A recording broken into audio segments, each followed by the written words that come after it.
Buenos días, cuando son las 10 de la mañana del 29 de abril de 2023, damos inicio a nuestra actividad sabatina SBCOT en línea. El 1 de mayo próximo estaremos celebrando los 3 años de actividad ininterrumpida de esta actividad académica que llegó para quedarse. Esta actividad tiene como finalidad llevar la información a todos los rincones del país y Latinoamérica y parte de Europa, quienes se conectan siempre a través de nuestras redes.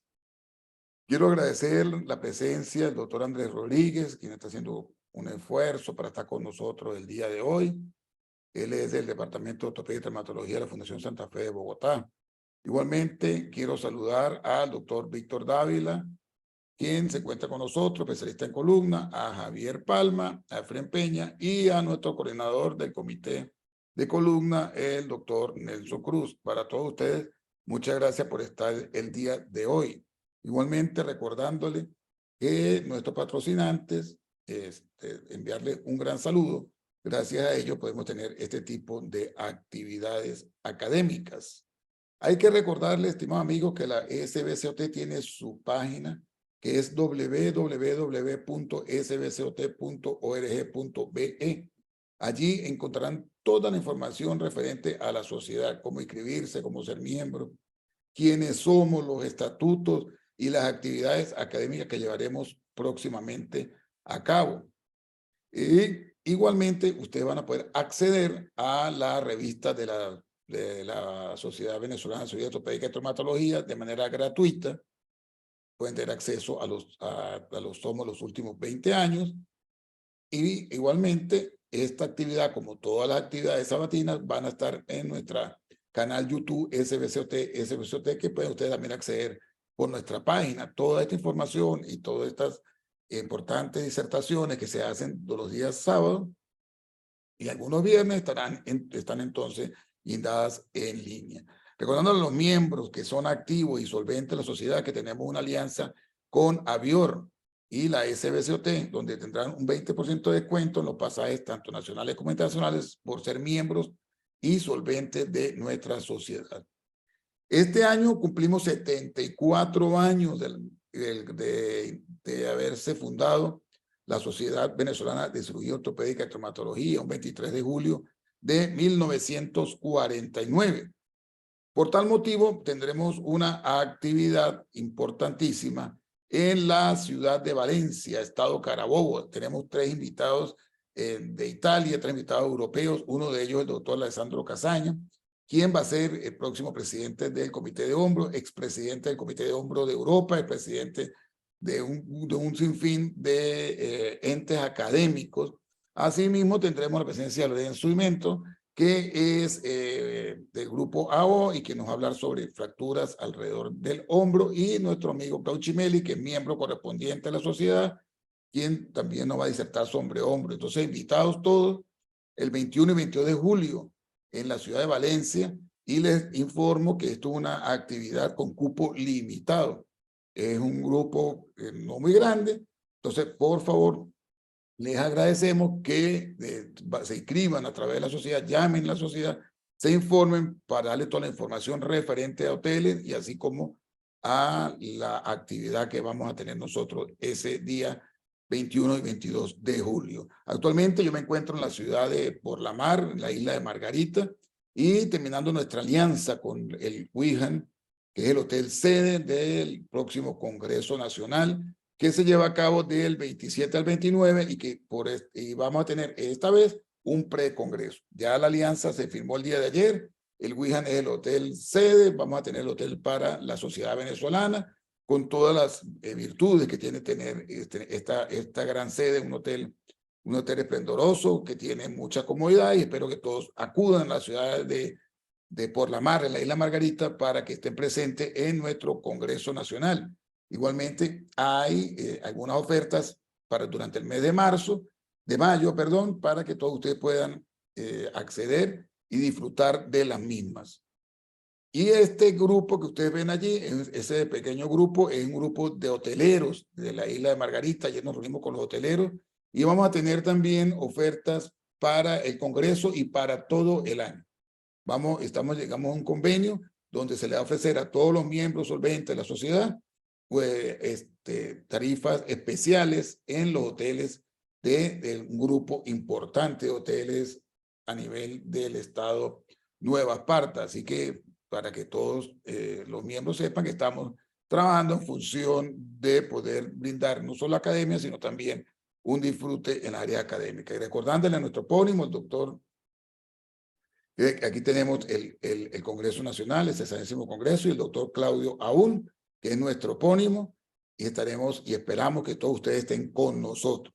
Una vez dado la información, yo me permito darle la palabra a nuestro amigo, coordinador del comité de columna, el doctor Nelson Cruz, para que nos dé la información requerida y presente a los invitados del día de hoy y nos informe cómo va a ser la tónica. Bienvenido, doctor Nelson Cruz, muchas gracias por estar presente. Bienvenidos todos. Buenos días, doctor Cárdenas. Muchas gracias. Gracias a todos por estar hoy temprano con esta actividad. Desde inicios de la actividad de la sociedad este año, el doctor Cárdenas ha estado bastante detrás de estas actividades y bueno, nos toca ahora comité de columna retomar un poco actividades académicas y hacer presencia este momento de forma virtual. Hemos estado con un poco de clarificación ya con Visión Congreso y actividades durante el año. Esperamos repetir estas actividades con la participación acostumbrada y con especialistas con bastante experiencia, en este caso en cirugía de columna vertebral. Y bueno, ir haciendo un poquito de presencia para todos los colegas y los colegas en formación pertenecientes a la sociedad y pronto a pertenecer a la sociedad de cirugía ortopédica y traumatología. Hoy tenemos, creo que, invitados de lujo, especialistas en cirugía de columna vertebral, cirujanos ortopedistas y neurocirugía también. Un saludo y cálido recibimiento al doctor Andrés Rodríguez, que nos acompaña hoy. El doctor Rodríguez, académico, profesor de cirugía ortopédica, quien se desempeña en la Fundación Santa Fe de Bogotá como cirujano de columna, a la vez su extensa actividad en esa institución como cirujano de columna, pertenece al Instituto de Cáncer Carlos Ardila Lulé y bueno, también al Instituto de Ortopedia Roosevelt en Bogotá, con una trayectoria muy importante en la cirugía de columna, además archiconocido en también las reuniones del AO Spine. El día de hoy iniciaremos un poco nuestro esquema de recuento por la columna vertebral. Vamos a tratar un tema de frecuencia alta y bueno, importante para los que se desempeñan más que todo en cirugía hospital, donde hay bastante choque de paciente traumatizado, politraumatizado, el caso de las fracturas de columna cervical en el segmento subaxial. El doctor Efraín Peña nos va a iniciar una presentación de caso para que vayamos haciendo el ejercicio clínico. Luego el doctor Palma nos recordará un poco cómo está actualizado el sistema de clasificación de estas fracturas en este segmento, con su visión bien anatómica y bien actualizada. Luego el doctor Dávila nos comentará un poco las opciones que tenemos de tratamiento quirúrgico para este tipo de fracturas, así como nuestro invitado, el doctor Rodríguez, comentará un poco la elección desde el punto de vista de abordaje y cómo tomar ciertas decisiones para el tratamiento quirúrgico de estas fracturas. Luego discutiremos un poco algunos casos clínicos aplicando esos conocimientos. Bienvenidos todos. Ahora los dejo con el doctor Efraín Peña, también formado en Maturín como cirujano de columna vertebral, con extensa actividad en esta especialidad, egresado de la Universidad de Carabobo. Bienvenido, doctor Efraín. Gracias por compartir tu experiencia. Hola, buenos días. Gracias por la invitación. Bueno, y quiero presentarles en esta mañana el siguiente caso clínico.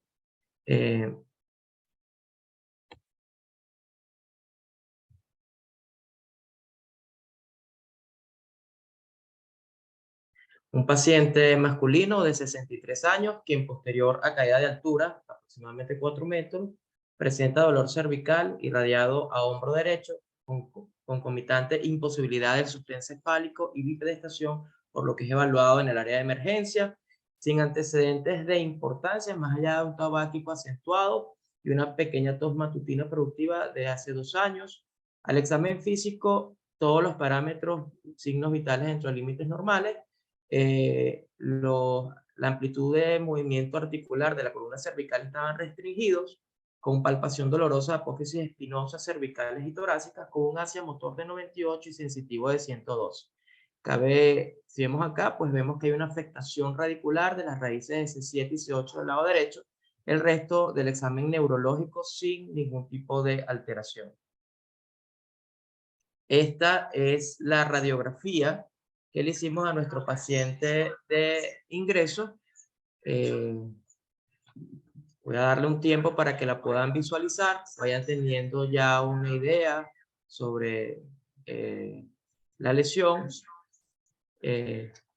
Nosotros pues decidimos pedirle, no solamente, como solamente tenemos esta radiografía, no teníamos tampoco proyección AP, entonces solicitamos una tomografía axial computarizada donde podemos ver las facetas articulares. Aquí puedes ver las facetas del lado derecho, las facetas del lado izquierdo. Voy a darles un tiempo para que puedan precisar y determinar cómo se encuentran los componentes o las estructuras anatómicas.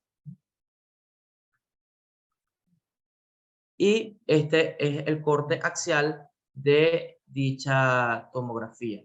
Aquí en el lado derecho pueden apreciar el corte axial de C5 y del lado izquierdo pueden apreciar el corte axial de C6. Haciendo el resumen, paciente caída de 4 metros de altura, dolor cervical, dolor a hombro derecho, imposibilidad del sostén cefálico, bipedestación y marcha, afectación de los metomas de C7, C8 derecho, y bueno, dando así entonces a inicio pues de las conferencias. Perfecto, muchas gracias, Fren.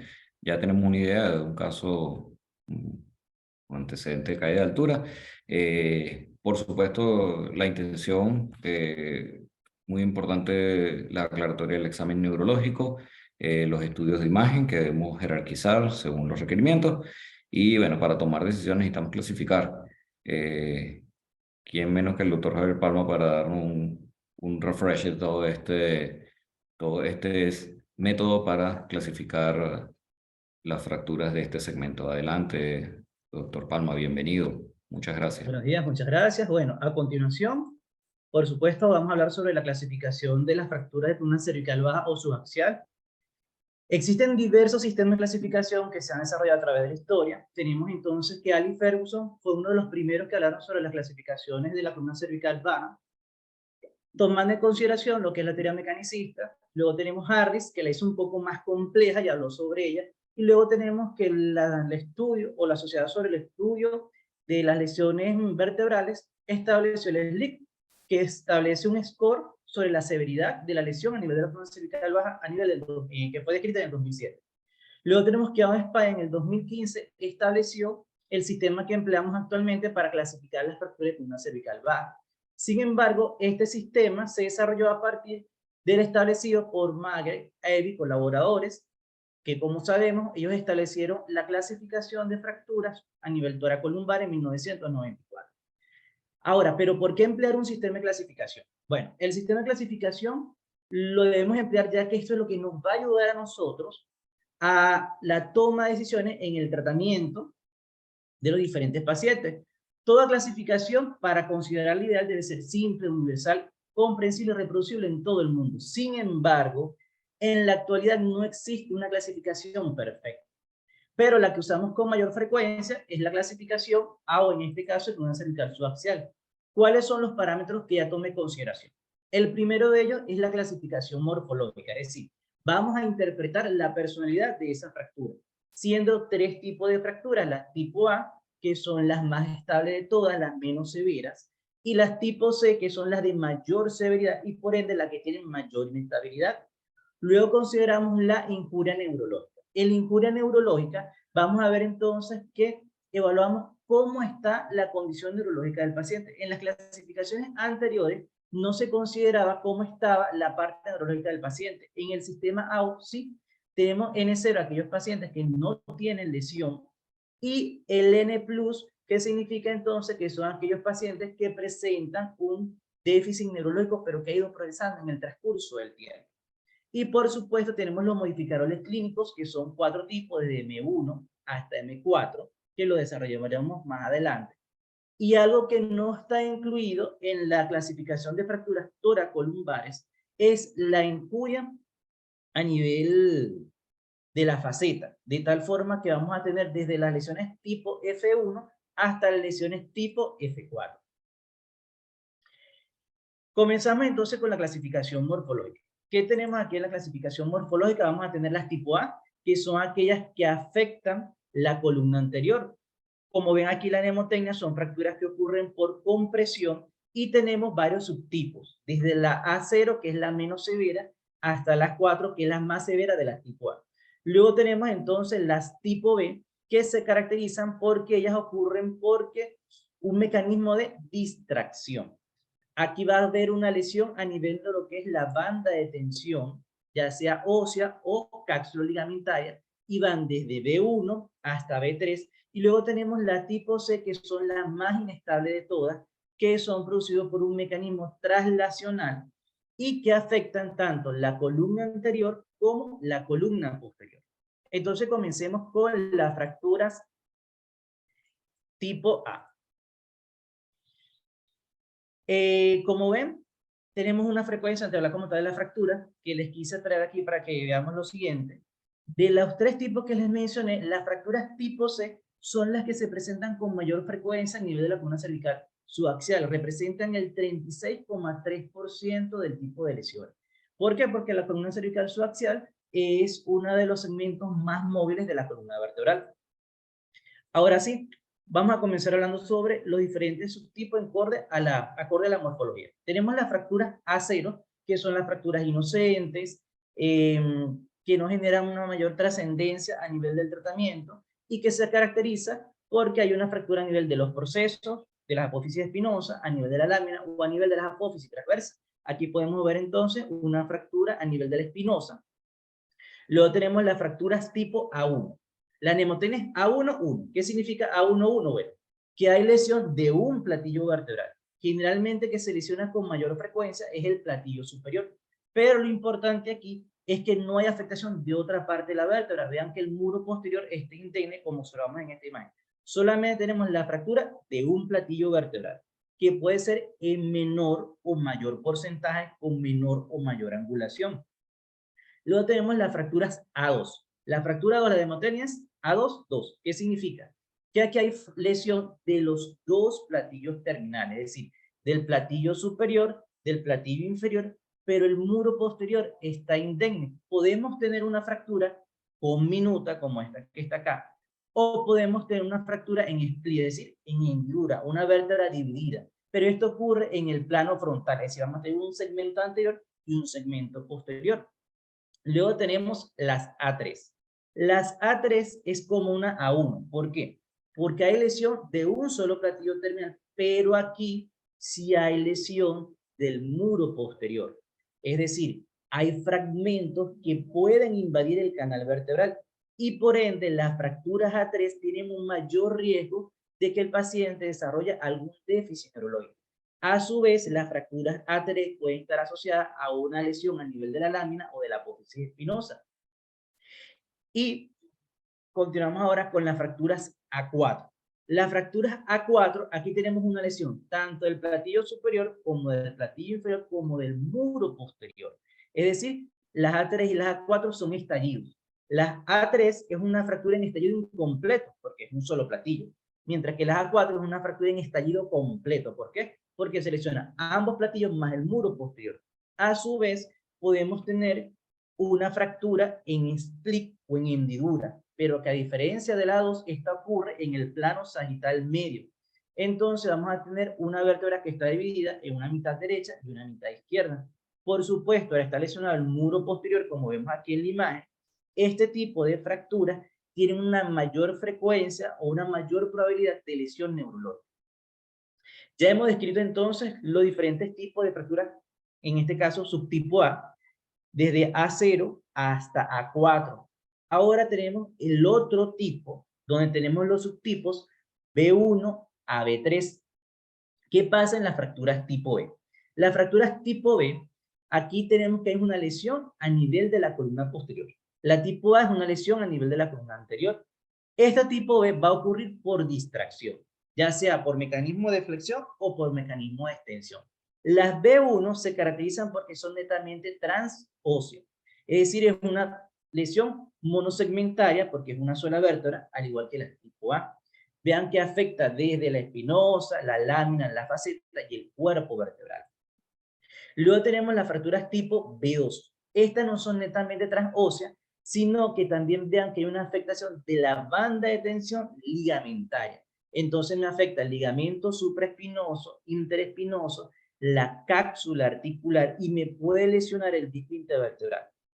Esto corresponde a la B2 y se caracterizan entonces porque ellas ocurren por un mecanismo de flexión. En esta tomografía podemos ver aquí entonces un aumento de la instancia interespinosa, que es un signo indirecto de que hay una lesión a nivel de la banda de tensión. Y en la resonancia lo confirmamos entonces como una hiperintensidad a nivel de esta banda de tensión. Las tipo B3 es lo contrario a las B2. Si las B2 ocurre por flexión, las B3 son las que ocurren por distracción, pero en extensión. ¿Qué va a pasar acá? Que aquí va a haber una lesión de la banda de tensión anterior. ¿Qué se lesiona? El ligamento longitudinal anterior. Generalmente están asociados a pacientes que tienen alguna comorbilidad previa, por ejemplo, la espondilitis anquilosante, pacientes con artritis reumatoide, como vemos aquí en la tomografía, que es una lesión en hiperextensión. Esto corresponde a una B3. Y ahora pasamos entonces a las lesiones tipo C. Las lesiones tipo C son las más inestables de todas, son las más severas. Se caracterizan entonces porque hay una traslación o un mecanismo rotacional que produce la lesión.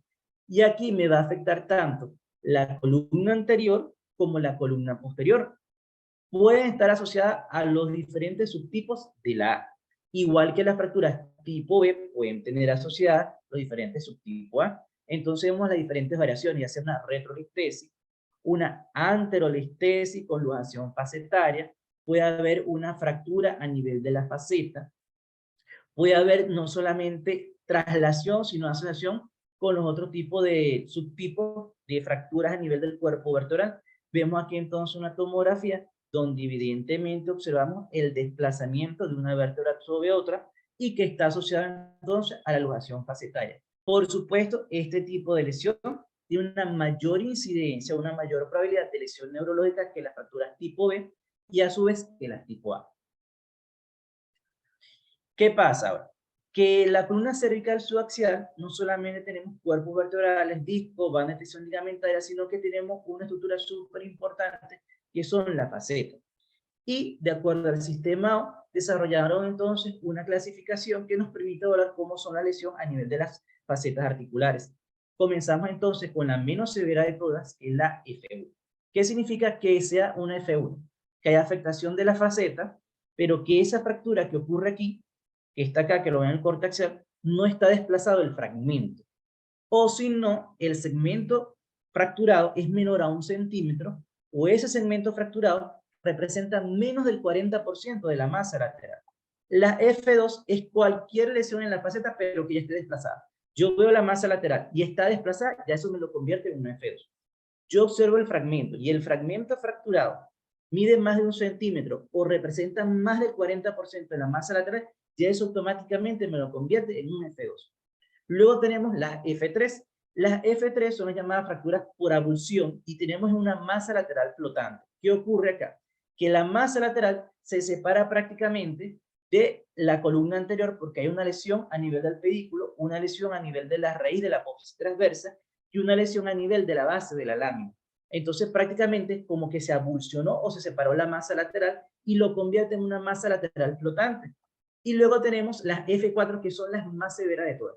¿Qué ocurre aquí? Aquí lo que va a ocurrir es una lujación o una sublujación de la faceta, es decir, una transposición facetaria. Vean cómo la articulación facetaria se separa, ya sea en forma parcial, se pierde el contacto de la superficie articular, o en forma completa, se pierde ese contacto en la superficie articular. Aquí vemos entonces cómo viene la articulación cigoapofiscaria, y aquí vemos entonces cómo se luja una faceta sobre otra. Eso corresponde a un F4. Cuando eso ocurre en ambos lados, ya hablamos entonces que es una tipo BL, es decir, es una bilateral. Ya hablamos sobre la clasificación morfológica, ahora tenemos que incluir aquí la clasificación neurológica, es decir, cómo está nuestro paciente al momento de que llega a la emergencia.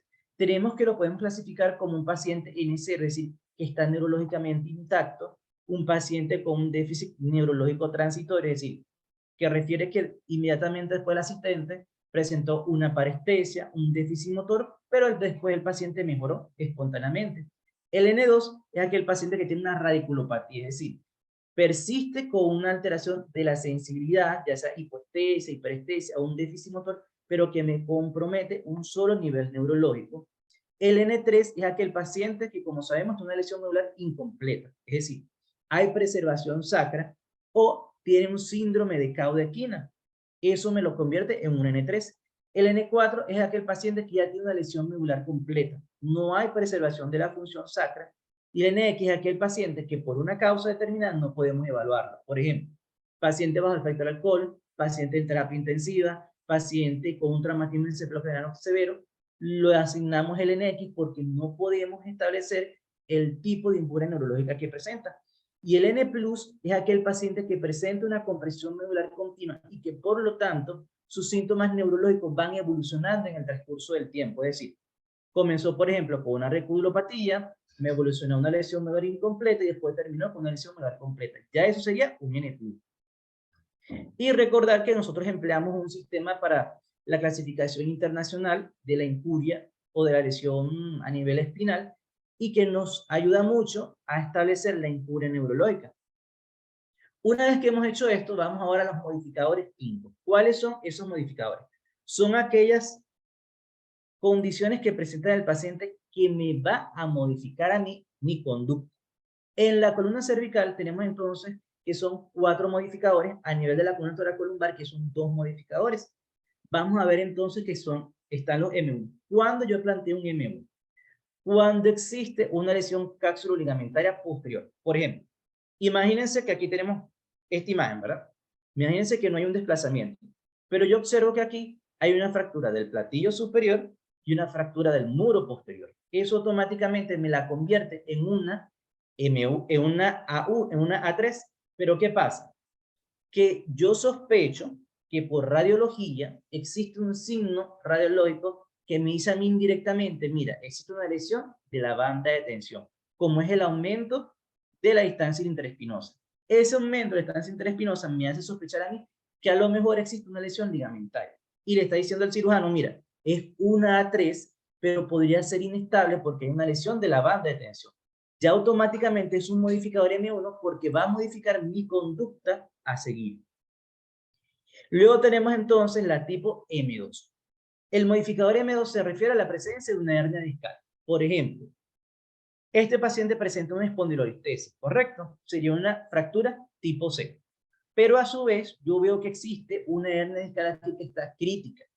Yo podría hacer aquí fácilmente un abordaje posterior, pero como existe una hernia discal, eso va a modificar mi conducta y va a hacer que yo también realice un abordaje anterior. Entonces, ya al yo colocar M2, le estoy diciendo al cirujano, mira, aparte de la lesión X que tiene, también tiene una hernia discal y que debe ser resuelta. Y aquí tenemos entonces, vean cómo modifica la conducta de un paciente que tiene una espondilolistesis y cómo se realiza un abordaje circunferencial. Luego tenemos el M3 que se refiere a las enfermedades óseas o metabólicas. Por ejemplo, los pacientes con espondilitis anquilosante, los pacientes con osteoporosis, son antecedentes que van a conllevar a que yo modifique mi conducta. Es decir, que yo tenga que extender la instrumentación para poder garantizar el éxito de la cirugía. Y el M4 que se refiere a una anomalía de la arteria vertebral. Es decir, durante su trayecto, como sabemos, la arteria vertebral pasa a través del agujero transverso. Sin embargo, un pequeño porcentaje, esta arteria vertebral puede ingresar antes a la columna cervical, puede pasar a través de un segmento óseo en el atlas, y eso modificaría mi conducta o mi abordaje quirúrgico a realizar. Aquí tenemos entonces un caso clínico, un paciente masculino de 34 años de edad, posterior a caída de altura, presentó pérdida de la conciencia y comienza a presentar dolor cervical y rigidez. Al ingreso tiene un EVA axial 5 de 10, tiene limitación para la flexoextensión, sin embargo está neurológicamente indemne. Evaluamos la tomografía, uno de los estudios radiológicos empleados para aplicar la clasificación aparte de la radiografía, y observamos que existe un desplazamiento entre C3 C4. Y luego vemos entonces cómo está en la faceta. Vemos en la reconstrucción 3D que del lado derecho está sublujada y del lado izquierdo está completamente lujada, pero con una fractura asociada de la faceta. ¿Cómo lo clasificaríamos? Bueno, lo clasificaríamos de la siguiente forma. Primero, debemos recordar que existe un algoritmo que se desarrolló para las fracturas de columna cervical, de columna toracolumbar, pero también se aplica para la columna cervical subaxial. Siempre debemos de buscar la lesión de mayor severidad. ¿Cuál es la lesión de mayor severidad? El desplazamiento. Observamos la tomografía en su corte sagital medio, vemos entonces que hay una desalineación y ya automáticamente la clasificamos como una tipo C. ¿Qué debemos hacer ahora? Identificar el nivel. C3, C4 viene siendo el nivel de la lesión, y en este caso sería tipo C porque hay un desplazamiento. Siempre en la primera línea colocamos entonces la lesión de mayor severidad. Y si es una tipo B2, B3 o C, debemos de incluir los dos niveles vertebrales. Si es una lesión tipo A o B1, son lesiones monosegmentarias y solamente incluimos un solo nivel vertebral. En la línea inferior vamos a colocar la lesión secundaria, ya sea que tenga una lesión de menor severidad, por ejemplo, una 1, una 2, una 3, etc., o las lesiones facetarias. En este caso vemos que es una lesión facetaria bilateral, una lujación sublujada del lado derecho, lujada completamente del lado izquierdo, es un F4L porque es bilateral. Aunque vemos que hay una fractura de la faceta, la fractura de la faceta es de menor severidad que la lujación, por eso no la colocamos. Y por supuesto N0 porque el paciente no presentó déficit neurológico en ningún momento. Y aquí tenemos entonces, ya para concluir, la resolución quirúrgica del paciente. Se le hizo una instrumentación posterior. No era un paciente que tenía un modificador que me conlleve a mí a cambiar mi plan quirúrgico. Y bueno, muchas gracias por su atención. Recuerden que el tiempo es médula espinal y que por lo tanto debemos realizar un diagnóstico oportuno para realizar una cirugía ultra precoz para así mejorar el pronóstico de nuestro paciente. Muchas gracias por su atención. Muchas gracias, doctor Palma, neurocirujano que actualmente ejerce, y bueno, con su especialidad en cirugía columnar vertebral, ejerce en el Hospital Universitario Manuel Tovar, en Maturín. Y bueno, creo que has hecho total hincapié y más que todo esa importancia para la clasificación que más utilizamos en la actualidad, que contempla todo lo que implica morfología, estado neurológico, inestabilidad y algunas situaciones especiales, los cuales pueden modificar la conducta del cirujano, basado en, por supuesto, ya ese repaso morfológico, neurológico y, bueno, de elementos de estabilidad. Tendrás un poco, y lo has demostrado con ejemplos, un poco la visión del cirujano, la toma de decisiones. Muchas gracias, doctor Palma. Creo que podemos continuar de nuevo dándole la bienvenida a nuestro invitado de Bogotá, al doctor Andrés Rodríguez, para que nos enseñe un poco cómo es, basado también en su experiencia, cómo es la toma de decisiones, decisión de abordaje y cómo es el approach para el tratamiento quirúrgico de la fractura en este segmento. Bienvenido, doctor Rodríguez. Buen día. Gracias por estar con nosotros. Muy buenos días. Muchísimas gracias. Muy agradecido con la gentil invitación de mis colegas, hermanos fraternos, amigos de muchos años venezolanos. Es un inmenso placer estar con ustedes nuevamente Vamos a intentar la compartida de pantalla que nos ha dado dificultades esta mañana. Vamos a ver si lo logramos y si no intentamos lo que ya hicimos ahorita de que ustedes me pasen desde allá las diapositivas. Miramos a ver si lo logramos.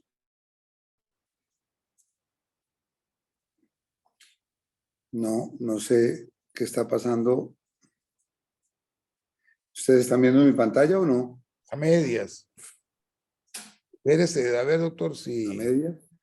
ahí dice que de tener transmisión de pantalla. Ponga de poner detener a ver qué.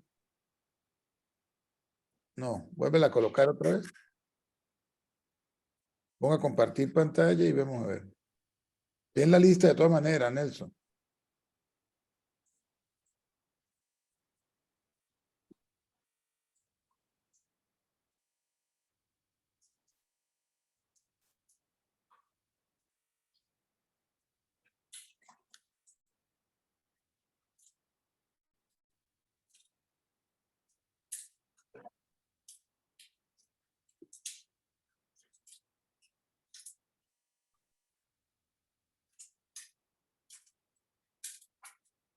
No sé por qué ahorita lo logramos tan fácil y ahora ya no quiere. Si no, hacemos lo que coordinamos hace rato. Sí, yo creo que hagámoslo para no poner a la gente a perder tiempo. A ver, Nelson, por favor, compartir pantalla y ¿Cómo no? Que igual nos funcionó bien sí, ahí ahorita. estamos, listos. Listo. Sí, señor. Adelante, Muy doctor. bien. Bienvenido. Muchas Bueno, gracias. muchas gracias. Siguiente, por favor.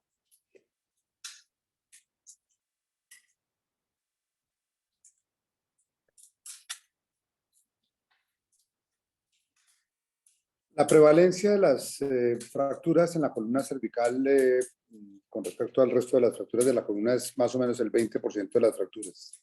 Tiene una incidencia de 64 por cada 100.000 habitantes, lo cual es una incidencia que es importante. Ocurre más o menos en la segunda y tercera década de la vida, fundamentalmente asociado obviamente a los accidentes de tránsito que son más frecuentes a esta edad en alta velocidad, a los que ya tenemos poco pelo y escaseamos o abundamos en canas, pues manejamos más despacio y nos exponemos mucho menos en actividades deportivas de riesgo. Y claramente las fracturas de la columna cervicales están asociadas a la alta velocidad y a las actividades deportivas más riesgosas. En los adultos mayores, las fracturas de la columna cervical ya aparecen en nuestro grupo etario o en mi grupo etario asociado a mayores de 65 años en traumas de baja energía, caídas de nuestra propia altura cuando nos golpeamos al rodar por una escalera, nos golpeamos al caernos de una silla contra un objeto contundente, por huesos frágiles, mala calidad ósea en la columna cervical. O sea, tenemos dos modalidades en los extremos de la vida para lesionarnos la columna cervical y en esto especialmente asociado a las fracturas con huesos de mala calidad. Siguiente. La mortalidad está descrita desde los 17 hasta los 50, hasta el 50% en los traumas de columna cervical, obviamente porque las fracturas más o menos altas en los niveles 4, 5, 3, 4 están asociados a compromiso de núcleos respiratorios que llevan a que los pacientes no sobrevivan en los traumas iniciales. Es muy importante y quiero hacer un énfasis dramático en que el cuidado en el sitio del accidente es fundamental.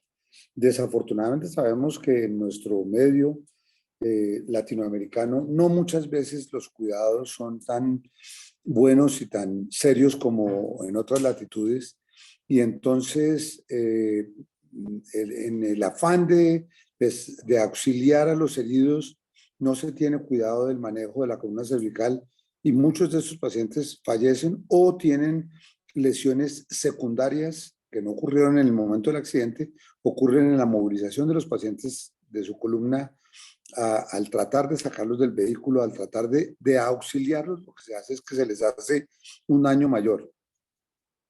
Y entonces, pues, fallecen o se lesionan más en el momento del trauma, y esta mortalidad se ve incrementada por esto, y esto está claramente descrito en la literatura. Siguiente.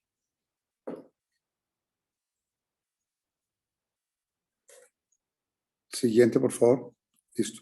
La inmovilización y la estabilización de la columna, estas son las medidas generales del ABCD que ya todos conocemos. Es muy importante sospecharlo en los pacientes inconscientes o en los pacientes que vienen intoxicados. Los pacientes inconscientes, obviamente, motivo del trauma, o las personas mayores que vienen en procesos de intoxicación alcohólica o el uso de drogas, que cada vez es más frecuente en nuestra población. Hay mucha discusión todavía cuál es el método ideal de diagnóstico para evaluar a estos pacientes en los servicios de urgencias. Obviamente, donde hay alta tecnología, lo que se llaman los full body scans, muchas veces son los métodos ideales, que es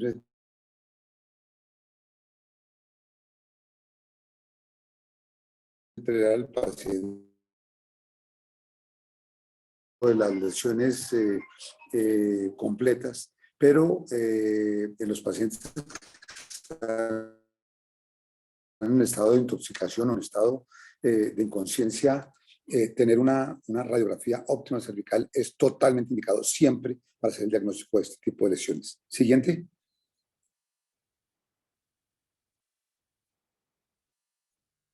Siguiente.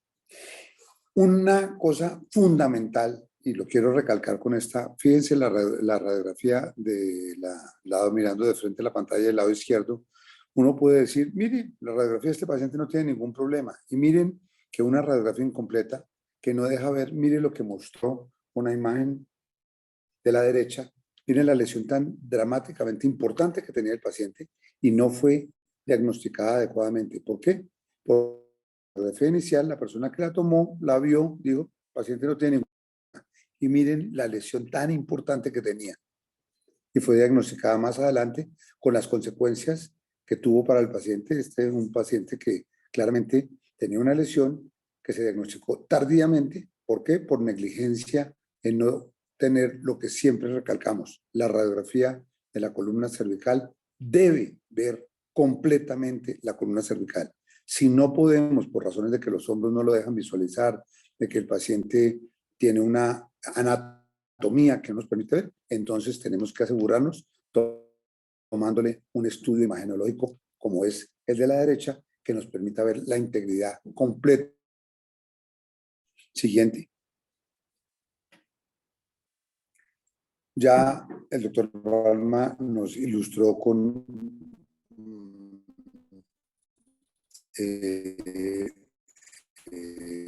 maestría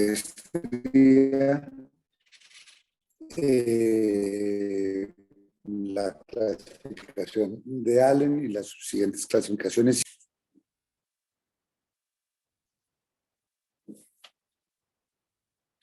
Siguiente, por favor. La clasificación tipo A.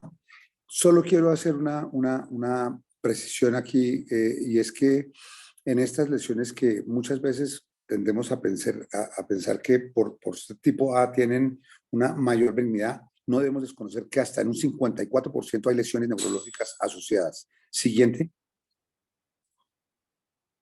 En las tipo B, hasta en un 84% hay lesiones asociadas. Siguiente. Y eso simplemente como un repaso, aunque ya fue muy bien descrito, como quiero recalcar por el doctor Palma, este pequeño algoritmo que nos va diciendo cómo podemos tipificar, y les quisiera recordar que esto pues, se puede bajar del internet, que ahora entre más jóvenes son los colegas, más rápido acceso tienen a todo Este es un dibujito que se puede cargar muy fácilmente, que nos permite rápidamente clasificar nuestra fractura en un solo pantallazo para saber dónde estamos ubicados en el momento de clasificar la fractura. Siguiente. Los modificadores que ya también resalto fueron magistralmente expuestos, que son fundamentales, y yo creo que la clasificación, y como él muy bien dijo, pues no existe clasificación perfecta. La clasificación de las fracturas cervicales de la AO nos ayuda en forma muy importante, sobre todo al momento de tomar decisiones de qué es lo que vamos a hacer. Tal vez una cosa que quisiera resaltar en términos, si es que la clasificación tiene una cosa fundamental, es que nos permite comunicarnos entre nosotros para cuando uno llama a un colega y le dice, mire, te voy a remitir un paciente que tiene este tipo de lesión, tiene una fractura tipo A3 con una neurología N4, con un modificador M2, pues la persona se puede hacer una imagen cerebral de qué tipo de paciente va a recibir. Y esa es otra de las virtudes de una clasificación. Siguiente. Siguiente, para no detenerme que esto ya fue expuesto. Sí. Entrando en el tema, las indicaciones quirúrgicas vienen, que uno lo que siempre tiene que determinar es, yo voy a decidir operar un paciente basado en qué. Y yo creo que eso es lo que uno tiene que preguntarse. ¿Lo voy a operar? ¿Sí o no? ¿Le voy a dar manejo conservador? ¿Sí o no? Porque yo creo que finalmente cuando alguien llega a un servicio de urgencias, el paciente y su familia lo que le preguntan a uno es, doctor, ¿qué le va a hacer o qué me va a hacer? ¿Me van a operar? ¿O me van a mandar con un collar? ¿Me van a mandar con un chaleco? ¿Me van a poner un yeso? ¿O me van a decir, váyase para su casa tranquilo y cuídese? Y yo creo que ahí está la cuestión a definir. Y el término es, en mi opinión, uno debe decir, este paciente tiene una lesión neurológica que amerita operarle. Ese es el punto. ¿Necesita una cirugía para solucionarle una lesión neurológica o necesita una cirugía para corregirle una inestabilidad que lo llevaría a que su columna al futuro tuviera problemas de tipo óseo en términos de alineación o de tipo neurológico en términos de compromiso de su función al futuro? Yo creo que esos son los dos puntos fundamentales que nos llevan a ofrecerle o a brindarle al paciente una opción quirúrgica. Siguiente.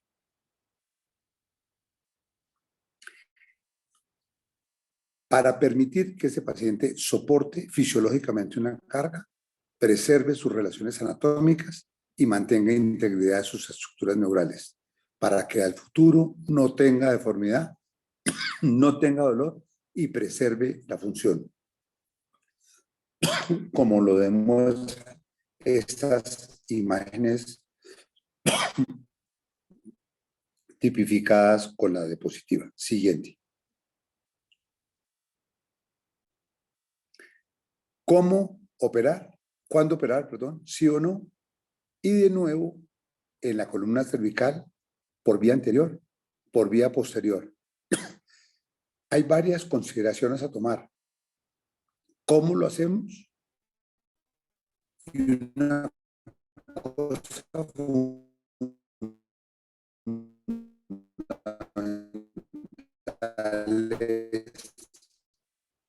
sabemos hacerlo.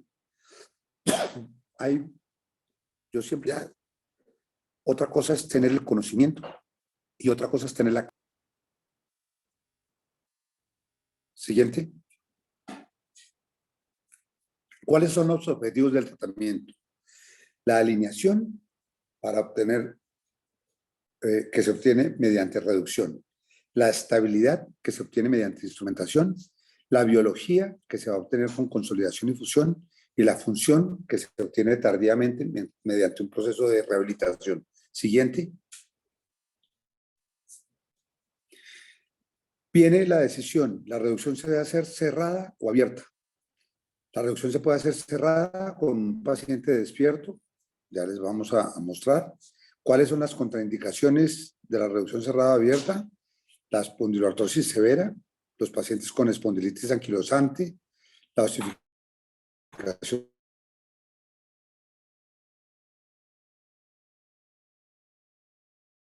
del ligamento longitudinal clara. Yo personalmente creo que masivas, pero las hernias discretas, las hernias moderadas, hay que definir dónde están localizadas, cuál es su magnitud. Es una herniación fresca, es una herniación vieja. Risolo, en un artículo ya clásico de 50 donde analizó 55 pacientes, hablaba de que no había alteraciones post-reducción, y eso es ampliamente conocido, y artículos posteriores han mostrado qué pasa con esas hernias, y en términos generales uno puede decir que si uno tiene dudas con respecto a cómo se va a comportar esa hernia, la vía anterior es lo recomendado para uno estar tranquilo de que no va a tener problemas con la reducción. Si uno tiene la tranquilidad de que esa hernia es pequeña, discreta, es una herniación que no es tan fresca, no es tan masiva, puede hacer la vía posterior. Siguiente. La reducción cerrada, bien conocida, y los que ya tenemos unos años, la hicimos durante muchísimo tiempo. Reduce el dolor, limita el daño neurológico, se coloca el cuello en una flexión de 20 a 30 grados, uno va colocando peso progresivo, 2 kilogramos durante cada 10 o 15 minutos, y uno va haciendo controles imagenológicos. Hoy por hoy yo lo hago en una sala de cirugía con un intensificador de imagen, con una mesa, con la mesa quirúrgica de una vez, que me permite una reducción progresiva, y que de una vez puedo pasar al paciente a cirugía, porque después giro la mesa y opero, y puedo decidir si lo hago por delante o por detrás, con la mesa que me permite posicionar al paciente donde quiero. Mayor éxito en luxaciones puras bifacetarias, pero pues claramente los tiempos han cambiado. Esto era como se hacía antes, esta es una foto antigua, pero hoy con las mesas quirúrgicas que me permiten girar el paciente en sándwich para el lado que quiero, pues obviamente se han facilitado las cosas muy claramente. Siguiente. Este es un artículo que les recomiendo a todos que lo miren, porque es un artículo maravilloso, toma en cuenta estas características: la incuria morfológica, el estado neurológico, si está intacto, si le da uno menos de 3 puntos o más de 5 puntos, si menos de 3 puntos no hay indicación de hacer cirugía, más de 5 puntos, indicación de cirugía. Obviamente en 4 uno queda ahí, como decimos en Colombia, yo no sé si ustedes usan en Venezuela el término su merced, pero nosotros decimos aquí, su merced es un apelativo cariñoso para referirse a las personas. Menos en 4 uno queda entre su merced y mi señora. 3, no cirugía. 5, sí absoluto para cirugía, pero les recomiendo la revisión de este artículo, que es un artículo maravilloso para decidir cuándo cirugía o no. Siguiente. Siguiente. Perdón. Abordaje. Entonces, este también es un muy buen artículo que le dice a uno que cuando uno tiene que evitar la vía anterior, o está indicado hacer la vía anterior, cuando uno tiene que remover el disco. Nuevamente volvemos a la indicación absoluta para remover el disco. La cirugía anterior tiene como ventaja que tiene una muy buena tasa de fusión, que mejora notoriamente la alineación cuando uno tiene una muy pobre alineación producto del trauma, y que obviamente las complicaciones con la herida son infinitamente menores que la vía posterior. La vía posterior tiene como ventaja la altísima tasa de fusión, no tiene problemas con la disfagia. Uno debe evitar la vía anterior cuando tiene problemas de fracturas severas del platillo vertebral, cuando hay fracturas facetarias. Las desventajas de la vía posterior, que aumenta las tasas de infección y que puede llevar a fenómenos de malalineación indudablemente. Siguiente.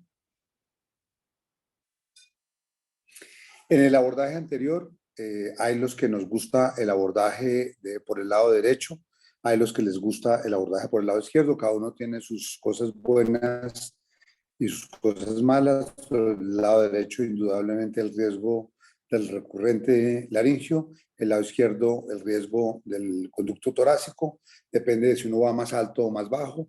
Aquí está esquemáticamente mostrado. Yo personalmente, de muchos años de haber hecho abordajes del lado derecho, no he tenido solo en un par de ocasiones, problemas con el recurrente laringio. Uno quedó con cierta molestia que nunca recuperó y el otro recuperó. Hay que estar pendiente, buscarlo, mirarlo, no buscarlo, estar pendiente de si uno lo ve, repararlo y rechazarlo con cuidado, pero estar atento a él. Nunca he entrado, yo, que quiso entrar por el lado izquierdo, pero yo personalmente siempre entro por el lado derecho. Siguiente. ¿Cuáles son las técnicas, como recomendación técnicas para la vía anterior? Yo uso la técnica del joystick, que es como a mí personalmente me gusta hacerlo, que es usar los pines de reducción para manipular el cuerpo vertebral, la denominada técnica del joystick, y me funciona bastante bien, que es lo que es fundamental cuando uno va a usar la técnica del joystick, es fijarse muy bien la inclinación, como está mostrado aquí, la inclinación donde uno inserta el pin del dispositivo para poder reducir, porque si uno no tiene cuidado en qué posición lo inserta, después no le va a servir para manipular. Y después con el disector de Free, introducirlo con mucho cuidado para que no se le vaya a uno, porque uno olvida que el cuerpo luxado no tiene la misma relación anatómica y se puede ir fácilmente dentro del canal. Siguiente. En la vía posterior, simplemente pues para mostrarlo aquí objetivamente, la es muy fácil, el abordaje es muy sencillo y pues indudablemente cuando uno tiene una luxación unifacetaria que uno considera que no la logra reducir o que va a tener dificultades para reducir, yo normalmente en las reducciones de la vía facetaria me gusta usar la técnica del montallantas, que es introducir el free y hacer palanca para reducir la faceta. Algunas veces cuando la faceta está muy imbrincada y creo que va a ser mucha la fuerza que voy a hacer, simplemente remodelo, muerdo un poco la faceta para que sea más fácil la reducción. Siguiente.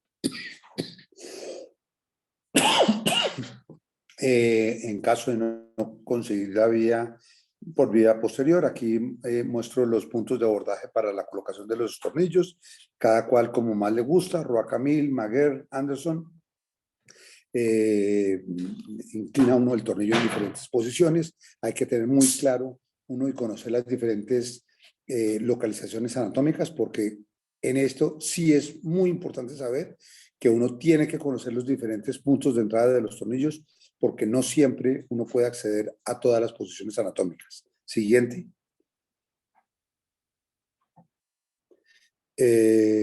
Bueno, ya les hablé de esto de las técnicas de la vía posterior, ya les conté cómo era. Siguiente. Los abordajes combinados, pues obviamente muchas veces uno tiene que acabar haciendo abordajes combinados, eso pasa con alguna frecuencia y eso lo determina uno de acuerdo a la reducción que obtuvo. A veces uno hace un abordaje posterior, quedó satisfecho y en el control postoperatorio se da cuenta que quedó un disco adentro, que la reducción obtenida no es satisfactoria y tiene que acabar haciendo un abordaje anterior complementario. Siguiente. Esto es simplemente como una cosa anecdótica. Yo no la he hecho, pero está escrita en la literatura y está cogiendo cada vez más fuerza la técnica de paciente sentado, que le permite a uno en un solo acto quirúrgico, con el paciente abordado, dos equipos trabajando, que es abordar anterior y posterior en un solo momento. Nunca lo he hecho, aparece en la literatura, los que lo pregonan dicen que funciona muy bien. Yo no lo he hecho, yo tengo la mesa sofisticada que me permite voltear al paciente en sándwich, hago una vía y inmediatamente volteo al paciente en sándwich y hago la vía complementaria. Siguiente. Esta es lo que les decía, la cirugía de reconstrucción circunferencial simultánea, posición sentada. Aquí está el artículo que muestra los resultados de los autores con muy buenos resultados. Siguiente. Todo por anterior. Este es un artículo que también les recomiendo que lo revisen. Muestra con un sistema de clasificación, cuando da más de 7 puntos, muestra que si se hace todo por anterior y es una revisión, habrá que complementar con un artículo que creo que van a publicar más adelante. Les va mal a los que da más de 7 puntos si lo hacen todo por vía anterior, y es una muy buena revisión porque le dice a los que son partidarios de que todo se puede hacer por vía por anterior, que todo se puede hacer por vía anterior, cuando da más de 7 puntos sabemos que el resultado a largo plazo va a ser mal, y lo describen como sistema de evolución PLIX, y les recomiendo que le echen una mirada a este artículo. Siguiente. Y es la evaluación que le dice a uno que los que tienen más de 7 les va a ir en el largo plazo, va a tender a fallar lo que se haya hecho. Siguiente. Este algoritmo, que no voy a entrar en detalle porque creo que ya soy muy pasado de tiempo, le permite a uno ir mirando si la fractura es por compresión, sin fractura del cuerpo, y le va a uno diciendo cuándo tiene que ir haciendo abordaje posterior, abordaje 360, abordaje anterior únicamente, o abordajes combinados. Siguiente, creo que con esto ya acabé la presentación. Y les dice a uno cuál es no cirugía, cirugía anterior, cirugía posterior, y finalizo con esta diapositiva, y creo que ya ahí tengo unos casos clínicos y al final queremos discutir. Muchas gracias.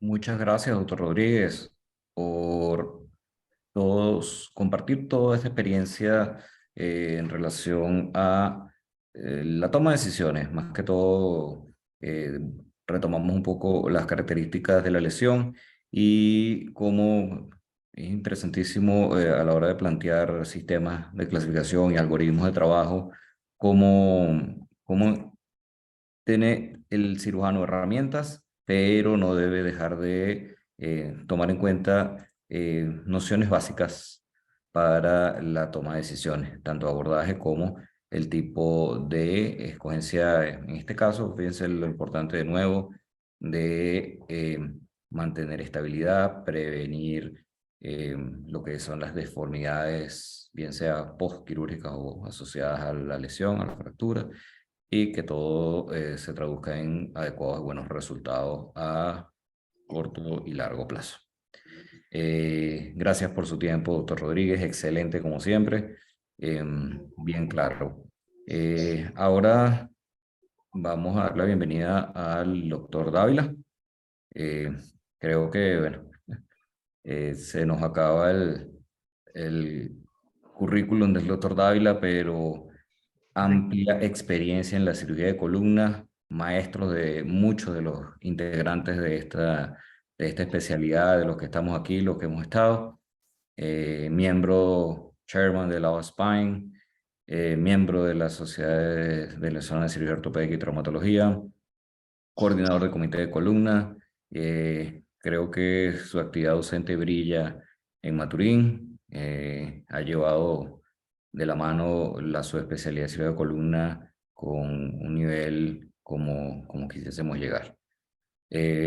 Vamos a compartir un poquito la experiencia del doctor Dávila en lo que es las opciones de tratamiento quirúrgico para este tipo de fracturas, estas lesiones que, bueno, quienes insistimos siempre en los especialistas en formación, se ven enfrentados en los hospitales con todos estos traumas de alta energía y ahora recientemente con caídas de altura en pacientes de más edad, pero con una experiencia como el grupo que está bajo la tutela del doctor Dávila, creo que vamos a tener un poco de luz a la hora de tomar decisiones. Bienvenido, doctor Dávila. Buenos días, muchas gracias. Y bueno, primero un saludo para Andrés, un gran amigo, como él lo dijo, de tiempo, un gran profesor para nosotros. De él hemos aprendido mucha de su experiencia, hemos aprendido muchísimo. Agradecido de ti, Nelson, por la invitación, de verdad, por la deferencia de habernos invitado, a Reni Cárdenas, también por la deferencia y bueno, un poco compartir sobre este tema, ¿no? Ya Andrés ha hecho una excelente exposición de lo que es el manejo a través de los abordajes, la escogencia del abordaje. Y posiblemente vamos a tener coincidencia en lo que vamos a hablar. Sin embargo, queremos darle un valor a la clasificación y es cómo utilizarla como herramienta para la decisión de la cirugía, que es uno de los fundamentos de la clasificación. Entonces, obviamente hay algunos principios que nosotros tenemos que considerar y básicamente los 4 principios básicos del tratamiento quirúrgico de la fractura, que fue diseñado originalmente para la fractura de la columna torrecolumbar, pero que son bien aplicables para el tratamiento de la columna cervical subaxial, que son la reducción, la descompresión, la estabilización y más recientemente la economía de los segmentos sanos. Y lo otro, un tema que acaba de mencionar Andrés también, que es analizar el índice o el score de la severidad de la lesión. Eso nos permite a nosotros diferenciar cuándo operar y cuándo no operar, y como dijo en el medio, cuándo no saber si ir para allá o para acá. Pero básicamente tenemos 2 niveles. El nivel borderline, que tiene 4 puntos, que es donde nosotros decidimos, o la experiencia del cirujano puede decidir en operar o no operar, y después de los 5 puntos en adelante que convierten todas las fracturas de tratamiento quirúrgico. Entonces, ¿qué hacer y cómo aplicar esta clasificación que muy bien pudo detallar Javier hoy en la mañana, cómo aplicarla al tratamiento quirúrgico de las fracturas? Entonces, cuando hablamos de las fracturas tipo A, que ya dijimos que eran unas fracturas por compresión, en las cuales no hay lesiones de los elementos posteriores, básicamente la cirugía, el abordaje indicado es la cirugía vía anterior, excepto en el que pudiera estar asociado a otro tipo de lesión. El tema de los abordajes siempre ha sido, si es derecho o izquierdo, siempre ha sido controversial. Sin embargo, la literatura reporta algunos artículos donde dice que ya hoy en día no existe tanta diferencia entre uno y otro abordaje. ¿Qué es importante de la técnica? Que debes ver, como es una lesión anterior por compresión, debe haber una correcta liberación medular. Básicamente, como son fracturas por estallido o por compromiso de la columna anterior, la intención primero es hacer una corpectomía para hacer la liberación. Después, obviamente, restituir lo que la clasificación dice que fue afectado, que es el balance sagital de la columna cervical. Y eso lo hacemos con la corpectomía y con la colocación de algún espaciador intersomático. En nuestra experiencia en particular, el injerto tricortical de cresta ilíaca ha sido un gran aliado. Y obviamente darle estabilizada anterior con una placa de compresión o una placa de estabilización anterior. Entonces, fíjense, en un caso voy a tratar de ilustrarle esta aplicación a la clasificación con algunos ejemplos. Esta es una fractura tipo A, una fractura por estallido anterior de C5. Entonces, fíjense, ¿qué sería lo ideal? Restituir con injerto de cresta ilíaca, como hemos colocado acá, y por la vía anterior colocar una placa de soporte anterior, que es lo que hacemos en la cirugía, en las lesiones tipo A, que es lo que hicimos en la cirugía. Fíjense la ilustración previa y lo que logramos hacer después. Este es otro caso, un caso muy, muy particular, porque este es un paciente de 19 años de edad. Si uno ve la radiografía así, pudiera incluso pasar la lesión desapercibida. Pero cuando vemos la resonancia, vemos acá en la tomografía, vemos que hay una lesión del cuerpo vertebral. Que pudiéramos incluso decir, estar ahí entre, según el índice de la severidad de la lesión, estar entre sí, no la opero. Pero este paciente de 19 años de edad, casualmente, tiene una lesión en C2, una lesión a nivel del pedículo, o mejor dicho, una espondilolisthesis traumática de C2, lo cual hace que uno pudiera tener algunas consideraciones especiales. Sin embargo, la posibilidad de tratamiento conservador sigue estando en el tapete. Entonces, fíjense, esta es la tomografía, y esto es lo que nosotros nos planteamos en este paciente: resolver el problema de las fracturas del cuerpo vertebral, hacerle una estabilización vía anterior, y como teníamos esa lesión de C2, decidimos colocarle un tornillo de Judet y resolver todo por vía quirúrgica. Entonces, estos son los resultados de este paciente, y estos son los resultados radiológicos de este mismo paciente. Otro caso, una fractura de estallido de C5, también, lo que nos hace pensar que debemos restituir la columna anterior, y hacemos corpectomía, colocamos injerto tricortical de cresta ilíaca y colocamos una placa de fijación anterior como plan para esta cirugía, y eso fue lo que hicimos, obteniendo buenos resultados. El tema de las lesiones tipo B, y particularmente de las lesiones tipo B1 y B2, y como dijo Andrés, y es importante que siempre estemos claros en eso, es la posibilidad de la afección del disco intervertebral, o que el disco sea el responsable, porque es diferente tener esta lesión con un paciente que está neurológicamente indemne, o un paciente que tiene una afección neurológica en la cual nosotros pudiéramos sospechar que la lesión neurológica es producto de la migración del disco y no propiamente de la lesión del cuerpo vertebral. Entonces, esto nos ayuda a hacer una orientación de acuerdo a la clasificación hacia tener la necesidad de hacer un abordaje anterior, y tomando en cuenta la lesión de los elementos posteriores, que tiene que ver con la lesión tipo B2, entonces la consideración de la necesidad de hacer un abordaje posterior. En los casos que no exista migración del disco intervertebral, el tratamiento a elegir es sencillamente posterior. Reducción y fijación con tornillo a nivel de las masas laterales, y hacer artrodesis vertebral posterior. La elección del abordaje posterior como única técnica quirúrgica pudiera, en algunos casos donde hay un compromiso importante del cuerpo vertebral, a tener una cifosis postraumática como resultado del trauma.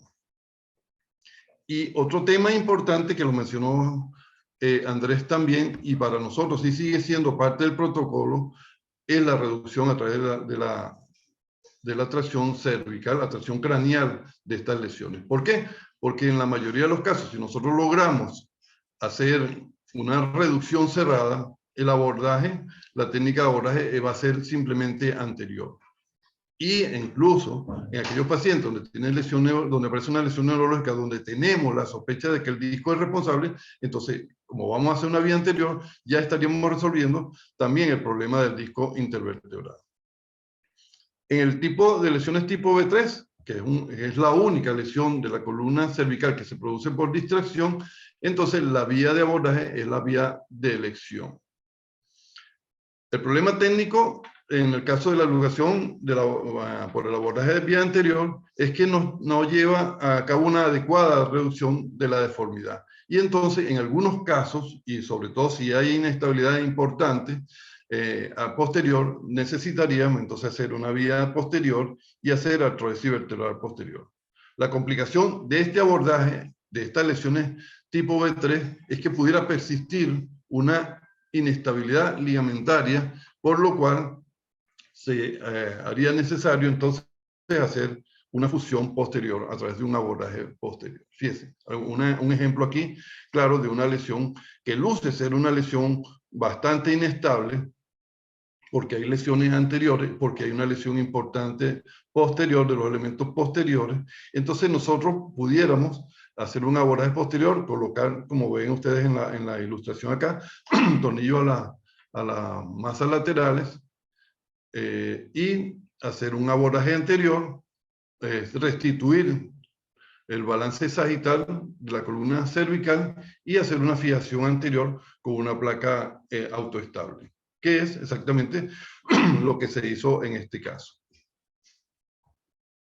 El tema de las lesiones tipo C, que son las lesiones más severas de todo el punto de vista, tanto desde el punto de vista de estabilidad como el punto de vista de la frecuencia de asociación a lesiones neurológicas, lo cual lo hace una lesión siempre de tratamiento quirúrgico.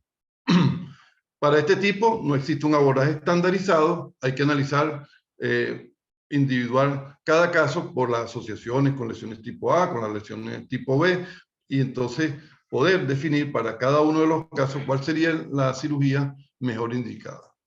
En los casos de que no haya fractura del cuerpo vertebral ni migración del disco intervertebral, entonces el tratamiento sugerido sería la vía posterior, fijación a la masa lateral y abordaje y artrodesis vertebral posterior. Si no existe fractura del cuerpo vertebral, pero hay una migración del disco, el abordaje es necesario hacer la vía anterior o hacer la vía combinada de acuerdo a la inestabilidad que este tipo de lesión nos produzca. En los casos que hay una fractura del platillo vertebral y luxación falcetaria, se sugiere abordaje anterior, fijación a las masas laterales y artrodesis vertebral posterior. Si se asocia una fractura por estallido, debe realizarse un abordaje combinado porque hay un gran compromiso de la columna anterior. Y debido a la alta energía del trauma y de las lesiones asociadas que pueden estar en estas lesiones tipo C, el mayor porcentaje de los casos van a ser de tratamiento de doble abordaje o 360 grados. Algunos ejemplos acá para ilustrar. Fíjense esta lesión y valga el comentario de Andrés, que siempre es necesario tener una radiografía que incluya C7 y si es posible algo de T1 para tener una visión clara de lo que es la columna cervical. Este es un paciente de 25 años de edad que posterior a caídas de altura presenta un traumatismo en flexión de la columna cervical. Entonces, en este caso particular, abordaje posterior y colocación, artrodesis, fijación a las masas laterales y artrodesis vertebral posterior. Esta es la resolución del caso. En este caso vemos que hay un desplazamiento muy significativo acá, una lesión, según la clasificación, de una lesión vertebral traumática tipo C6, C7, F4BL, porque hay una lesión bilateral de la faceta. En este caso, entonces, el abordaje, según la clasificación, es un abordaje posterior y como es una lesión altamente inestable, hacemos un abordaje anterior también y hacemos una fijación anterior para darle la estabilidad necesaria en este caso, que fue exactamente lo que se hizo acá. Este otro caso, una lesión translacional anterior, como pueden ver ustedes acá, fijación con tornillos a las masas laterales y artrodesis vertebral posterior y estabilización anterior por la inestabilidad de la lesión. Este caso que está acá. Y este caso en particular se los coloqué porque es una técnica desarrollada por uno de nuestros compañeros aquí de trabajo, que inicialmente los trabajos que nosotros revisamos era una técnica que solamente se había desarrollado en cadáveres. Y bueno, nosotros pensamos que pudiera ser una buena opción para el tratamiento de estas lesiones. Se hace una reducción vía posterior y se coloca injerto tricortical y una fijación con un tornillo de 3.5 que fije el tornillo y ambos cuerpos vertebrales. No es una técnica fácil, es una técnica demandante. La colocación del tornillo es sumamente difícil. No hemos tenido complicaciones hasta ahorita con los casos, sin embargo, tenemos el temor de que pudiera pasar con el tornillo y como les digo, la colocación del tornillo ha sido sumamente difícil por la inclinación que hay que darle al tornillo.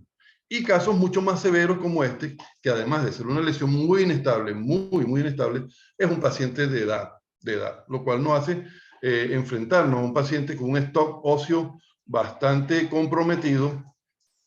Este paciente lo operamos 2 veces, realmente no tengo las imágenes intermedias, pero este paciente en la primera cirugía hicimos una instrumentación un poco más corta, pensando en aquello de la economía de los segmentos sanos, pero no soportó el stock óseo, hubo un desplazamiento, hubo un aflojamiento del implante y tuvimos que reintervenir y tuvimos que extender la instrumentación de él por sus características óseas.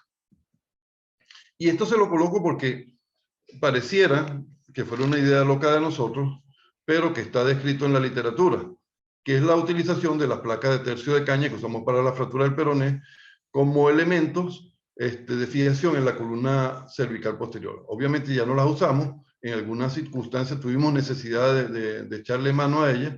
Fíjense, esto es lo que describe la literatura, el aplanamiento de la placa de tercio de caña, que es lo que nosotros hicimos acá, para poder darle un moldeo. Tiene dificultades y desventajas, porque primero que la placa no tiene estabilidad intrínseca, o sea, no bloquea el tornillo en ella misma, y la dificultad para hacer coincidir los agujeros con los niveles anatómicos donde debe ir el tornillo en las masas laterales. Pero se las pongo porque es una alternativa que sí utilizamos en algún tiempo y que está descrita en la literatura. En conclusión, no existe abordaje estandarizado para el tratamiento quirúrgico de las lesiones de la columna cervical subaxial, pero hay algunos elementos importantes que hay que considerar. Lo dijo Andrés y lo repito yo acá, tenemos que estar pendientes del disco intervertebral y tenemos que estar pendientes de las lesiones de los elementos blandos de la columna estabilizadores, por lo cual, si hace necesario, en muchos casos, la utilización de una resonancia magnética como un elemento para visualizar estas lesiones. Y sobre todo, que es el tema, que es el propósito de mi charla, utilizar siempre y aplicar siempre la clasificación de AO, porque nos habla sobre los mecanismos de lesión y nos permite además entender la morfología de las lesiones y aplicarla en cada uno de los casos de forma individual.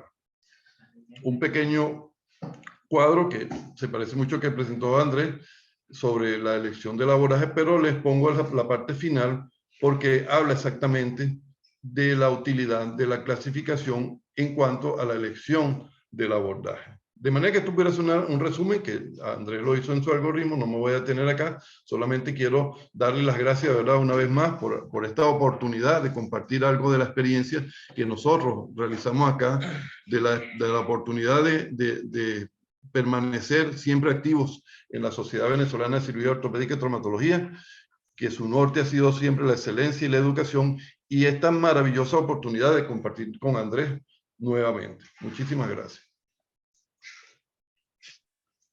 Muchas gracias, doctor Dávila. Creo que ha hecho no solo resumen, sino una síntesis de puntos que debemos tomar en cuenta.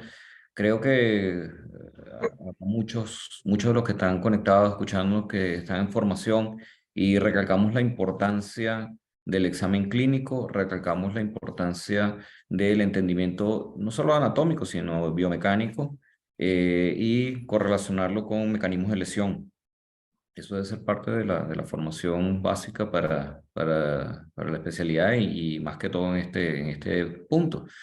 No parece haber, o sea, el algoritmo nos ayuda un poco, no parece haber recetas de cocina a la hora de escoger abordaje ni qué hacer, pero sí entendiendo lo que está sucediendo, morfología de lesión, implicaciones. Por eso los índices deberían nos ayudar un poco, y eso es lo que debemos, era el objetivo de esto, tener esas pautas bien marcadas en lo que debemos conocer presentar o estar al cargo de una lesión de este tipo. Gracias, doctor Dávila, por su amplia experiencia, doctor Rodríguez también. Creo que tuvimos un grato compartir de experiencia y obviamente de conocimiento. Bueno, volvemos con el doctor Peña. A ver si será mi friend que lo que hiciste estuvo bien. Repasando todo. Ojalá que... Lo más seguro que nadie sabe. Es un problema. Yo creo que sí, porque conceptos claros pueden llevar al éxito. Así es. De todas formas, para todos los que están con nosotros, si hay preguntas, sugerencias relacionadas al caso, algo a discutir, pueden usar el chat.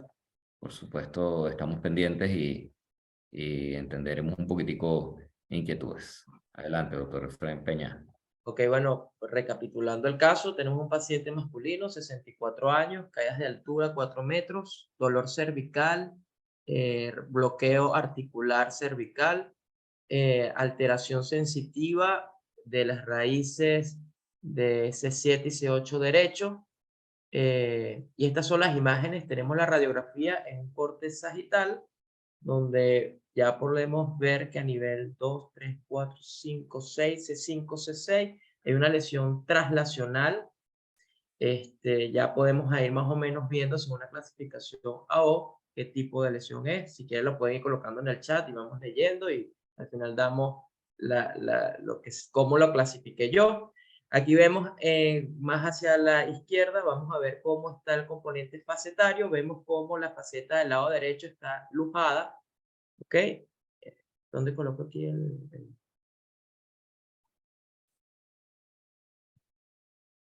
Ok, fíjense acá, la faceta C5, C6 del lado derecho está lujada, incluso hay un fragmento libre, está fracturada, y del lado izquierdo está subluxa, no se logró empotrar ni lujar completamente, pero ahí lo podemos apreciar. Y en el corte axial, pues aquí vemos el corte axial de C5, vemos cómo hay una fractura que compromete el 30% de la masa lateral del lado derecho, y en el corte axial de C6 vemos como hay una fractura de todo, en split de todo el cuerpo vertebral de C6, una fractura A4, una fractura por compresión y una masa lateral flotante. ¿Estamos todos de acuerdo con eso? No sé si hay... ¿Cómo leo aquí los chats? Aquí está el chat. Okay. Sí, estoy revisando, perfecto. Efren, tú dices que la faceta derecha, un compromiso de 30%. Sí, aproximadamente. Si lo dividían, fíjate, aquí sería el 50%, Sí. ¿ok? Aquí sería el 25%, tiene un cachito más, 25-30%, ¿ok? Bien. Y la lesión que describes en el cuerpo, un split, sí, con lesión de cortical posterior. Bueno, dijiste que era un burst fracture allí, ¿no? Sí, sí, A4. correcto. Ok. Una fractura A4 de C6. Sí, no te seguí. Tú comentaste la distancia del proceso interespinoso en ese segmento. Aquí vemos que está abierta, obviamente, porque es una lesión tipo C, traslacional, con lujación facetaria bilateral. Correcto. Un empotramiento derecho y una subluxación izquierda. Ambas facetas móviles, ¿ok? Fíjate que ambas están fracturadas, el lado derecho y el lado izquierdo, ¿ok? Entonces, ¿cómo nosotros la clasificamos o cuál fue nuestro diagnóstico? Nosotros la clasificamos como una lesión C5, C6 tipo C por C traslacional con un componente traslacional, una lujación derecha y una subluxación izquierda, por cuanto es un F4 bilateral con una afección, un déficit radicular, que es un N2. ¿Ok? Hay que recordar, y esa era una pregunta que yo le tenía que hacer al doctor Javier, si allí podíamos colocar dentro de acá, colocar C6 a 4. Claro, bueno, la cuestión está en que en la clasificación A nosotros colocamos son las injurias de mayor severidad. Entonces, como tenemos ya la lesión facetaria, obviamente la de mayor severidad en este caso van a ser la parte de las facetas. Podríamos colocar la fractura en este caso de C6 como un diagnóstico en una segunda línea, pues. Pero siempre colocamos en la primera línea la lesión primaria, que sería C5, C6, ya no colocamos la A4 porque la A4 ya no es la lesión de mayor severidad, sino es la tipo C. Y por supuesto, como las lesiones facetarias es la que va asociada a la tipo C, la colocamos en la segunda línea. Podemos colocar en otro subdiagnóstico más y así sucesivamente. Si tuviéramos otra lesión de igual severidad o traslacional, iría en las siguientes líneas subsiguientes y uno la describe en orden cefalocaudal, pues. Ok. ¿Por qué es importante esto? Porque si yo no en ninguna parte especifico que hay una fractura A4 de C6, pues mi conducta puede ser la que puede estar descrito. Intentar una reducción cerrada y solamente hacer una vía anterior con una fusión intersomática sin hacer ningún otro procedimiento. ¿Ok? Porque para nosotros la fractura A4 es fundamental para saber qué voy a hacer. ¿Qué fue lo que nosotros nos planteamos Bueno, nos planteamos primero un enfoque anterior. Como vimos, ¿por qué un enfoque anterior? Nosotros vamos al enfoque posterior, no tenemos capacidad en nuestro centro de hacer tracción craneocervical. Vimos que las facetas estaban fracturadas, por lo que supusimos que solo la maniobra del joystick iba a ser muy sencillo hacer la reducción, porque esas facetas estaban móviles, cosa que ocurrió. Entonces, planteamos un enfoque anterior, una reducción facetaria C5, C6 derecha, la izquierda iba a caer porque estaba subluxo, corpectomía de C6 porque tenía una fractura A4 y una fusión anterior C5, C7 con cesta de titanio más injertoso autólogo con fijación con una placa anterior autoestable. Y este fue nuestro resultado. Efren, una pregunta. Ajá. Estás aclarando, fíjense, bueno, muy bueno haber recalcado la importancia de la morfología de lesión para determinar lo que se iba a hacer. Tú dices que no tenías la posibilidad de hacer ninguna maniobra de reducción con paciente consciente, ¿no? No, ni No, tracción. Ok, con tracción craneocervical no tenía. Podría hacer una maniobra manual en quirófano con el paciente bajo sedación, pero claro, lo hago cuando tengo neuromonitoreo y en este no fue el caso. bien. Y bueno, fíjate, hablamos de la importancia de solicitar estudios también. En este caso, una resonancia magnética. Fíjense que estamos haciendo todo el análisis Sí, con claro. rayos X, la Sí. tomografía. Sin duda una resonancia jugaba aquí un papel importante para poder ver el estado del disco intervertebral y si tenía o no afectación del cordón. Sin embargo, como de entrada nos planteamos el enfoque anterior, pues Exacto. y el paciente hospitalario, pues en aras, ojo, si tenemos todos los recursos debemos utilizarlos, pero en aras de cuestiones económicas, pues mira, vamos a el estudio que más información nos va a aportar es la tomografía versus la resonancia. El paciente solamente podía hacerse un estudio en privado y decidimos la tomografía, porque ya de Perdón, entrada hemos doctor, planteado la vía anterior. perdón, Sí. doctores, Ajá. les meto la cucharada. Ajá. Sí, fíjate, Frank, que yo creo que cuando tú haces esa revisión de literatura, obviamente estás dando un paciente con una lesión neurológica, un N2, estás entendiendo bien la morfología de lo que está sucediendo y estás escogiendo un abordaje anterior. Entonces, no todo el mundo tiene disponibilidad de resonancia magnética, no siempre puedes demorarte en obtener una resonancia magnética. Y aquí está claro lo que tienes que tener como cuidados a la hora del tratamiento. Entonces, y sí quería que estuviese ese comentario. Obviamente los recursos y cuando hay algo neurológico o quieres entender completamente lo que está pasando en el canal, indicas la resonancia, pero porque acá pudimos, entre comillas, prescindir de ella. Correcto, correcto, porque planteamos de entrada la vía anterior. Si Exacto. fuésemos decidido primero ir por una vía posterior, obviamente la resonancia era indispensable, porque yo no sé si en el momento en que yo reduzco la lesión, Peor. el disco me migra hacia posterior y me produce la lesión neurológica que no se produjo inicialmente. El Perfecto. doctor Rodríguez iba a hacer un comentario. Sí, sí, quería hacer dos comentarios. Uno, en la clasificación, estoy de acuerdo que uno ordena en la clasificación por niveles, como bien mencionaron, pero obviamente tiene que mencionar la fractura del cuerpo porque es una parte fundamental de la terapéutica que va a establecer. Si bien la lesión primordial es la C, porque es una fractura translacional que determina el principal componente de la lesión, no puede desconocer el compromiso vertebral y entonces tiene que dejarlo mencionado en términos de la nomenclatura. Entonces, como bien mencionaron, tiene que ponerlo en algún aparte de la clasificación. Entonces, tiene que quedar mencionado. Lo segundo, el comentario que tú hacías ahorita, y es que si uno no dispone de la resonancia, yo creo que esa es una realidad en nuestra Latinoamérica querida, que no en todas partes tiene una resonancia.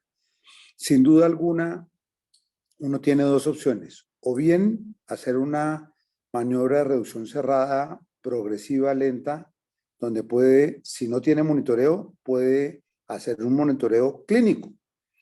porque uno con una maniobra de reducción cerrada puede clínicamente ir viendo qué le va pasando al paciente y detener el proceso de reducción. Esa es una opción que es perfectamente válida. El paciente le va refiriendo a uno que va sintiendo y la posibilidad de que un paciente se deteriore bruscamente es prácticamente ninguna. O segundo, lo que tú bien planteas, y es que si uno no tiene la capacidad de tener una resonancia, la vía anterior es el método seguro, porque le permite a uno establecer la decompresión del canal sin riesgo de que se vaya a deteriorar por un disco que se vaya a meter adentro, y mucho más si el plan quirúrgico es una corpectomía, porque obviamente nadie entra a hacer una disectomía sin uno remueve el cuerpo, y al remover el cuerpo se va por subsiguiente, por defecto, pues el disco con esa remoción del cuerpo.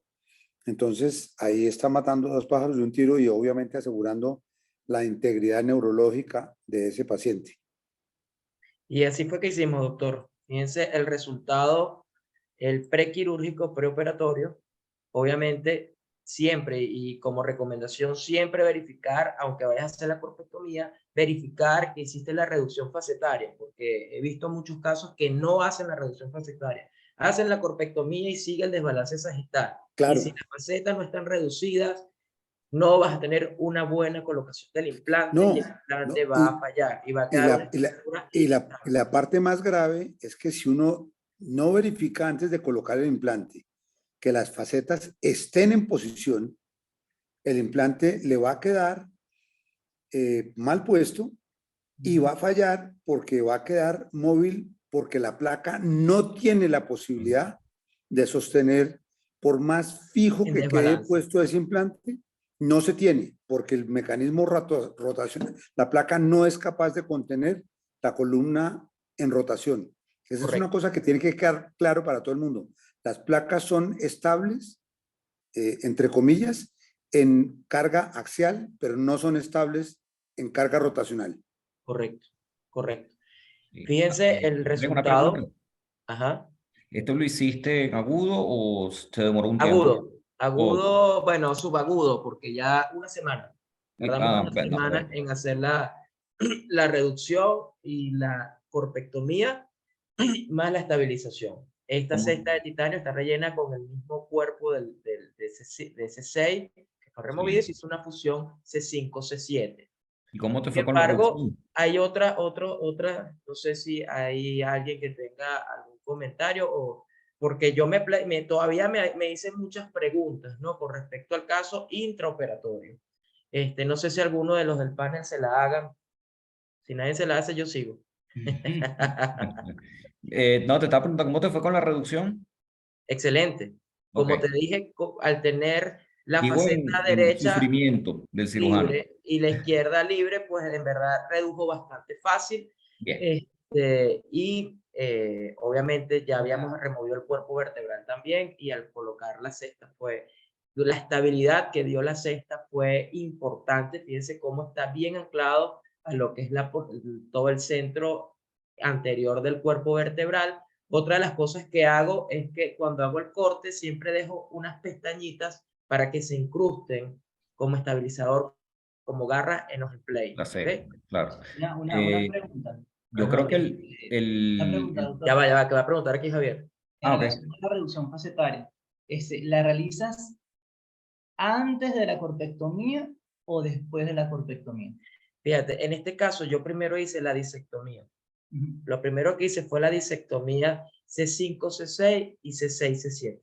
Ujú. Una vez que hice las disectomías, con resección de ligamento común vertebral posterior incluso, hice la reducción.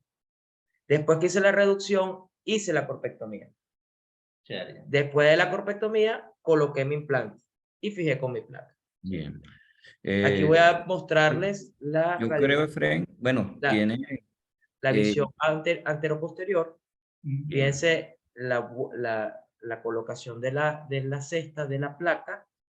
Y otro, porque yo igualito decía, bueno, el compromiso ligamentario posterior no creo que esté alterado,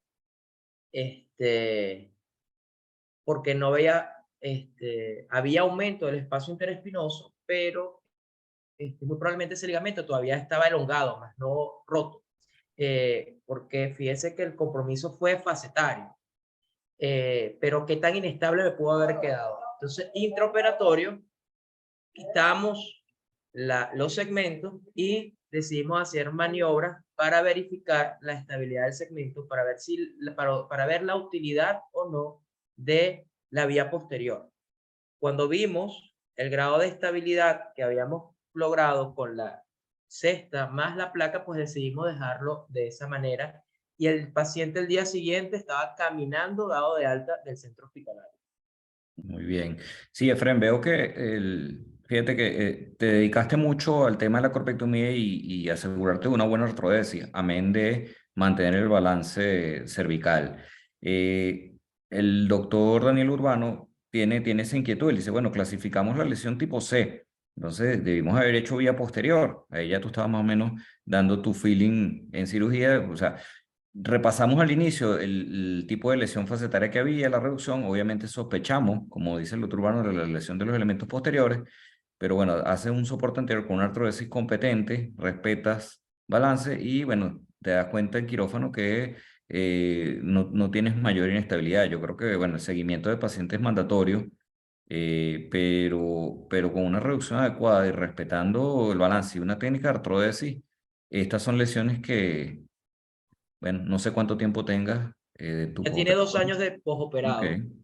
Tiene 2 años, se mantiene, ya hay fusión, Mm, eso tiene un control tomográfico, no lo tengo acá, pero evolucionó satisfactoriamente. Pero la pregunta que están haciendo es totalmente válida, por sí. eso no está dentro del protocolo quitarle la sujeción al cráneo, pero nosotros quitamos la sujeción al cráneo y hicimos el movimiento de flexión, inclinación lateral para verificar la estabilidad del segmento, y porque realmente estaba la alternativa de no podía posterior. Ahora, Sí, y él ¿por qué pregunta no? que si un ¿Por segundo qué tiempo no? vía posterior, tal vez. Ajá, ¿Por qué perdón. no le hiciste la vía posterior? Bueno, realmente no la hice porque es que tengo unas masas flotantes. Si yo me anclo del lado derecho, no iba a hacer nada, porque es que la faceta está fracturada. No sé si me entiendes. ¿Dónde van los tornillos facetarios? En la faceta. En la faceta. Si tengo una faceta flotante, ¿qué tanta estabilidad me va a dar? Tenía yo entonces que hacer una instrumentación extendida. Entonces, ¿cuántos segmentos iba a agarrar? 8 segmentos, con el objetivo entonces de evitar también, ya había involucrado un segmento sano, que era el segmento C6, C7, pues entonces decidimos dejarlo de esa forma. ¿Ibas Bien. a comentar algo, Nelson? No, sí, fíjate que la preguntaba por ahí, dice, bueno, si él pregunta, bueno, necesitaría ¿cómo saber si va a utilizar en ese postoperatorio o necesitaría una vía posterior? Y creo que es, en parte de la descripción de las lesiones B, se habló un poco de esto, de escoger fijación anterior-posterior y fíjate lo que estamos hablando, la evolución en tiempo. Tal vez hay que cuidar esos parámetros de inestabilidad. Y yo creo que, bueno, no es, lo estamos comentando ahora, no es descabellado haber pensado, bueno, hacer la artrodesis posterior de una vez o puede tener un punto de falla posterior. Yo creo que debemos pensarlo, pero el seguimiento creo que nos va a dar un La poco la respuesta. respuesta. Fíjense Sí, otra cosa, y es que no podemos tampoco tomar decisiones a la ligera. Hacer una vía posterior tiene una mayor tasa de infecciones, eso no se debe obviar, es un abordaje, en verdad es sencillo, uno hace una instrumentación posterior en menos de 1 hora en ese segmento, pero el abordaje tiende a complicarse, a hacer seromas, a infectarse, a hacer dehiscencia de sutura por el área del pliegue. Entonces, sí, se comentó. o sea, a veces es bueno tú no hacer lo que es necesario hacer. Y en este caso, pues nosotros logramos una buena estabilidad y nos dio muy buenos resultados. Aquí otra pregunta que le están haciendo al doctor Palma. Sí, el doctor Romero, Oh, ¿cómo diferenciar una fracturas. fractura A3? Bueno, fractura A, compresión, que tenga compromiso del platillo superior con un modificador 1. Bueno, tendríamos que específicamente de una B2. Bueno, B2 a ver. Claro. Sí, me Ujú. imagino que él quiere, por el ejemplo que yo puse, ¿no? Porque uno dice M1, es si yo pienso que la A3 está asociada a un no, a una lesión capsuligamentaria. Es decir, yo sospecho, mas yo no estoy 100% seguro Exacto. de que sea una B2. Imagenológicamente tengo la radiografía, tengo la tomografía, la clasifico como una A3. Pero no veo esa instancia interespinosa que me dice, oye, es una B2, hay una lesión cápsulo-ligamentaria. Entonces yo voy a solicitar una resonancia. ¿Ve? Que puede Hago mi dar resonancia, dudas ahí también. constato.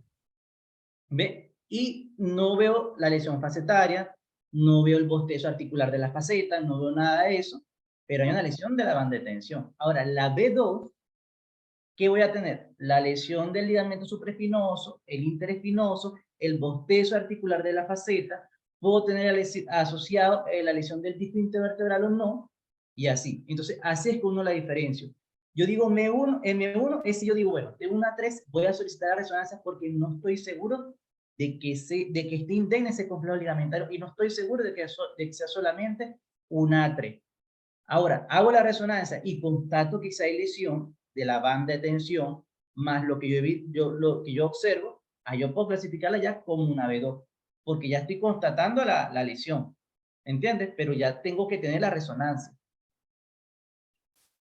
Porque B2 es lesión de la banda de tensión posterior, ya sea ósea o ligamentaria. Ligamentario. Sí, sí, ahí creo que necesitas la precisión de la estructura posterior. Fíjate que con el TILIX también te va a dar, puede que esté indeterminado.